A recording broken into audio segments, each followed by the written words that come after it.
had the peak activity with regards to the response during COVID, where we partnered with the ADMC, partnered with NCC and other organizations to ensure that at the household level, persons were still actively producing some big grow crops in terms of agriculture. So we had electricity and stuff back then. But since then, a lot of the regulations would have been relaxed. A lot of the tensions at that time would have been lessened. Today, it's a bit more open in terms of frequenting outside and stuff. So there wasn't really any necessity to continue those particular activities as they were due to the prevailing conditions at the time. But since then, as an organization, we've had discussions in terms of how we can sustain the efforts in terms of agriculture.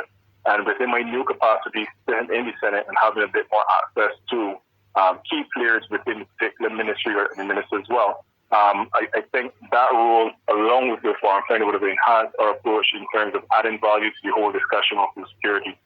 Suffice it to say, even though in the Senate I'm not a senator representing Farm Finder, I'm therefore representing government, I still have that inkling in terms of the agriculture input.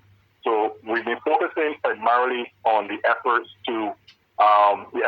announced by the minister to extend collaboration with other regional players to reduce the imports by 25% by 2025, and that is the regional initiative at the CARICOM level of agricultural ministers.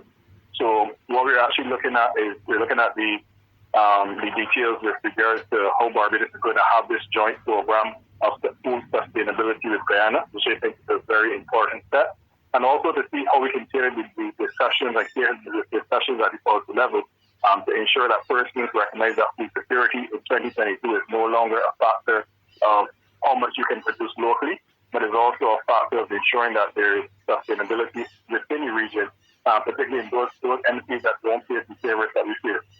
So quite to say, it can be a situation where we depend largely on imports from North America, because you can imagine sometimes we have hurricanes that impact the Caribbean plus North America, and that is one food supply chain that may be disrupted.